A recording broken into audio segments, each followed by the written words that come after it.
Mesdames, Messieurs, comme je vous l'ai indiqué dans mon introduction, je me trouve ce soir au siège de la Fondation africaine pour l'entrepreneuriat et le développement économique, FAFED, et à mes côtés, son président fondateur, Dr Samuel Matek, qui nous reçoit.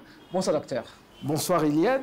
Merci, docteur, de nous recevoir ce soir. Nous parlons du secteur de l'informel. Alors, pour l'économiste que vous êtes, quelle est la définition de l'informel? C'est un secteur qui n'est pas comptabilisé dans l'économie formelle. C'est-à-dire que quand nous parlons, par exemple, du PIB, quand nous évaluons ce que vaut l'économie d'un pays, on ne compte pas dans ce chiffre toutes ces activités qui sont dites informelles.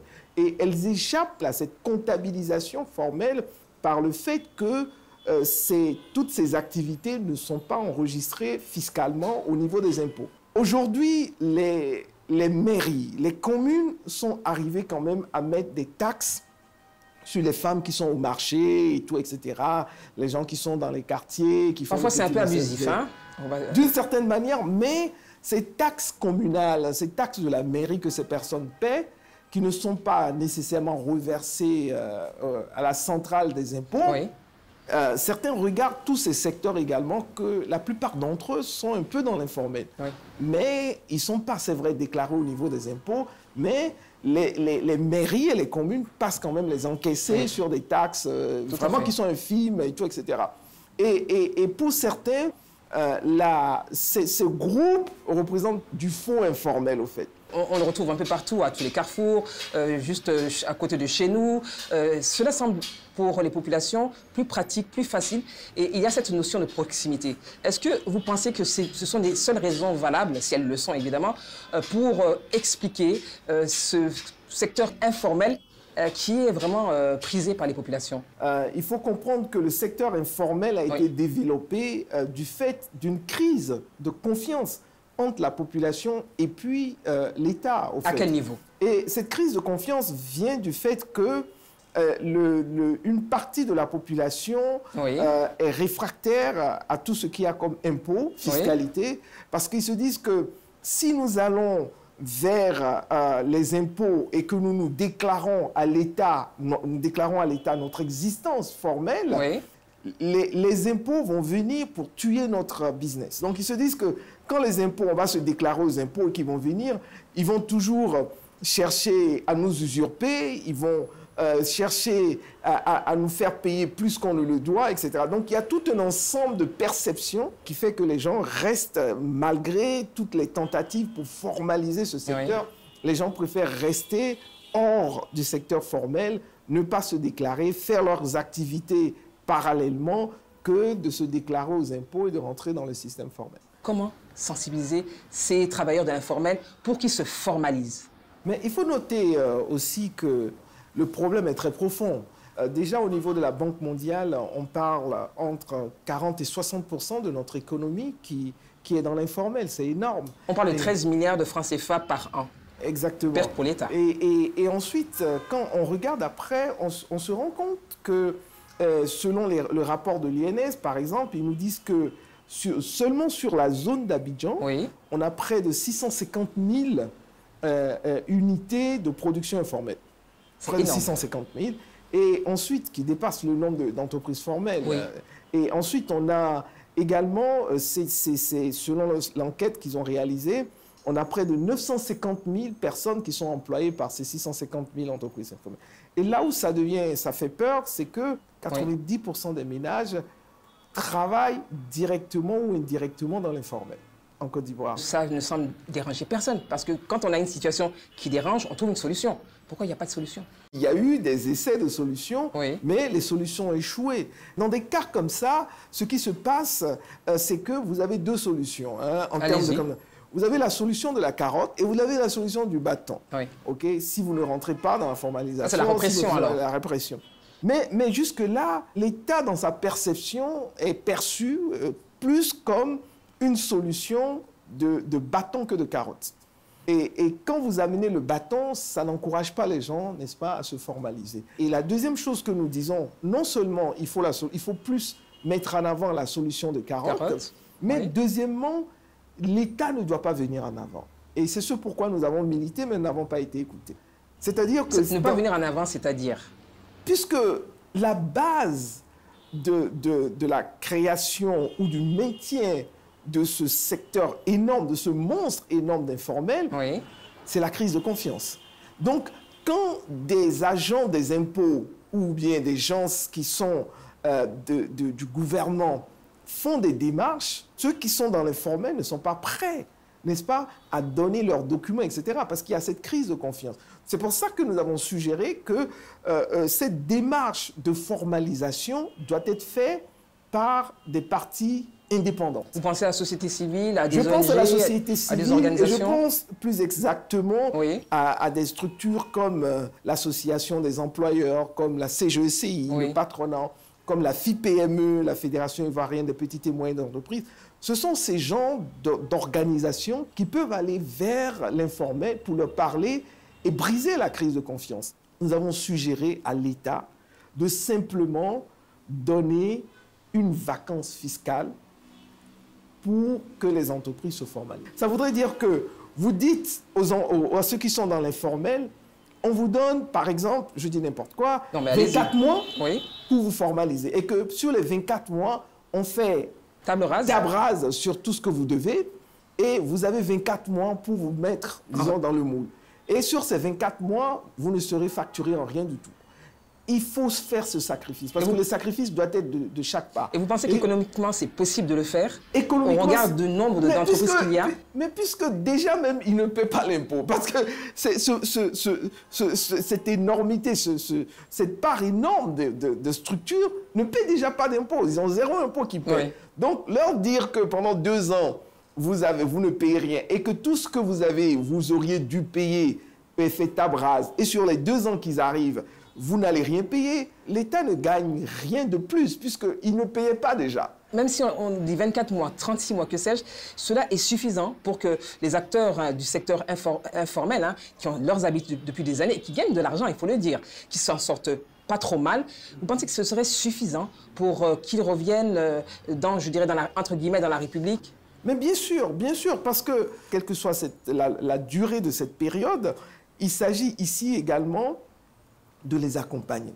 Ça ne peut pas venir sans accompagnement. Oui. C'est-à-dire que quand je viens vers M. Kouadio ou M. Koulibaly, qui est dans l'informel, pour lui dire que tout ce que tu devais aux impôts depuis que tu as été créé, on fait table rase dessus, et pendant 2 ans, tu n'auras aucun impôt à payer. Maintenant, je lui dis, sur ces 2 ans, nous sommes prêts à mettre des gens à ta disposition pour t'aider à structurer ta comptabilité, et voici les avantages que ça peut t'amener. Et nous avons des cabinets, nous avons des experts qui peuvent vous accompagner, et voici, au lieu de faire 50 millions de chiffre d'affaires, quand vous allez vous formaliser, que vous aurez des contrats, etc., ça va passer à 500 millions. C'est à ce niveau aussi que l'État doit faire des efforts, parce que les acteurs de l'informel pensent que s'ils se formalisent, il n'y aura pas de valeur ajoutée pour eux. La valeur ajoutée pour eux, c'est de payer plus d'impôts. S'ils sont formalisés derrière, c'est vrai qu'ils vont payer des impôts. Ouais. Mais derrière aussi, ceux qui travaillent donc, dans le secteur informel, ils peuvent avoir une assurance et aussi des allocations pour demain. Parce que ceux qui sont dans l'informel, comment ils préparent le lendemain? Ils ne croient pas en ça. Selon les enquêtes que nous avons faites, les acteurs du secteur informel ne croient pas en ce discours. C'est pour ça que ce discours ne marche pas.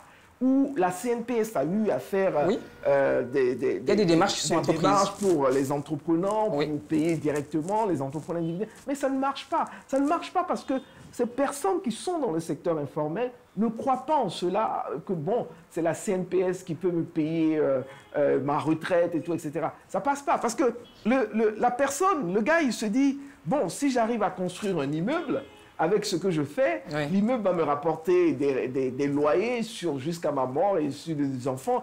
C'est quelque chose de plus sûr que je maîtrise que d'aller remettre mon argent à une CNPS qui va me payer la moitié de ce que je gagne comme retraite, etc. Il faut trouver une autre manière.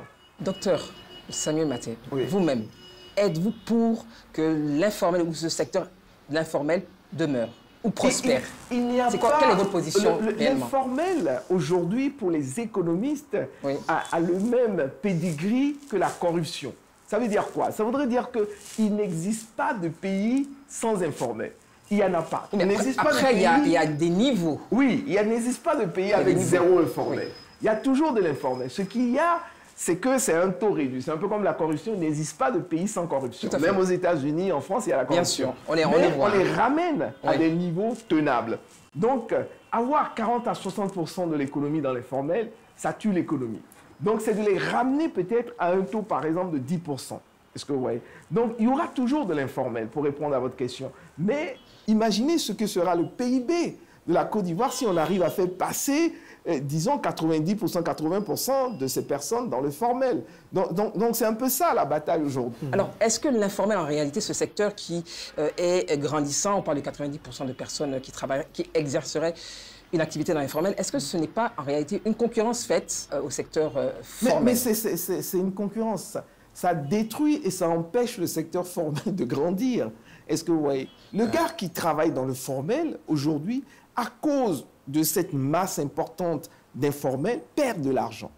Parce que toute personne préfère aller acheter 2 fois moins cher dans l'informel que d'acheter chez le gars qui est formel. Donc, qu'est-ce que certains des formels font?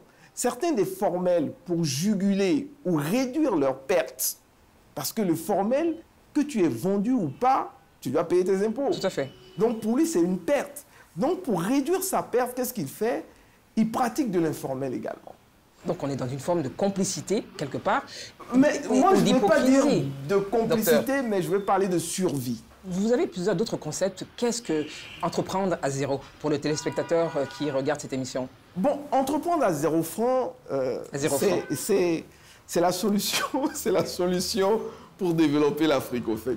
Je vous explique. Il y a 3 problèmes aujourd'hui qu'on a. Le premier problème, c'est qu'on a un sérieux problème d'emploi et le taux de chômage. Deuxième chose, de savoir que l'État n'a de ressources que pour financer 10% de ceux qui veulent devenir entrepreneurs. Et la question se pose, qu'est-ce que font les 90% qui ne peuvent pas être financés? Que font-ils? Que font-ils? Donc, nous, de par mon expérience, on a développé une approche qu'on appelle l'approche zéro. C'est-à-dire comment démarrer son entreprise sans financement extérieur. Est-ce que vous voyez? Et donc, nous avons développé toute une formation et un curricula pour montrer et former des jeunes et des femmes sur comment tu peux démarrer une entreprise sans que tu ne reçoives de financement extérieur. Docteur, la Côte d'Ivoire, comme tous les autres pays, a été touchée par la pandémie à coronavirus. Pour l'économiste que vous êtes, comment rebondir après cette crise? On est encore dedans, c'est vrai, mais comment anticiper et préparer l'avenir? La réponse doit être régionale. Elle ne doit pas être nationale. Nationale, ça ne va pas marcher. Non pas qu'il n'y aura pas de réponse nationale, mais cette réponse nationale doit être corroborée par des actions intégrées au niveau régional pour que ça marche. Impliquer les différentes communautés religieuses, leaders religieux, sociétés civiles, etc. Et troisièmement, initier un changement de mentalité. C'est pour ça que nous faisons la promotion d'Africa 5.0, pour dire que le monde vers lequel nous évoluons, si nous n'en changeons pas la mentalité, le mindset de nos populations, on va vers un clash. Il faut qu'on change cette mentalité. Docteur, votre mot de fin, un appel spécifique concernant ce secteur justement de l'informel? Nous devons ensemble travailler pour trouver des solutions idoines pour amener la majorité de l'informel dans le formel, mais aussi de se dire que tout ceci doit être accompagné en brisant la crise de confiance, mais également en changeant les mentalités. Merci, Dr Mathé, de nous avoir reçus ce soir et surtout de vous être prêté sans langue de bois à nos questions. C'est moi. Mesdames, Messieurs, ainsi prend fin ce numéro de 52 minutes pour comprendre sur le secteur de l'informel. Un secteur qui a encore de beaux jours devant lui, car il demeure une solution de proximité pour les populations et ses mécanismes pour migrer vers la formalisation demeurent méconnus ou mal connus. Pour revoir le numéro de ce soir, rendez-vous sur la chaîne YouTube de la RTI, son site internet www.rti.ci ou la page Facebook de 52 minutes pour comprendre. Nous nous retrouverons dans 15 jours pour un nouveau numéro de 52 minutes pour comprendre votre magazine d'enquête. En attendant, restez sur RTI 1 pour la suite de ces programmes. Bonne soirée à tous.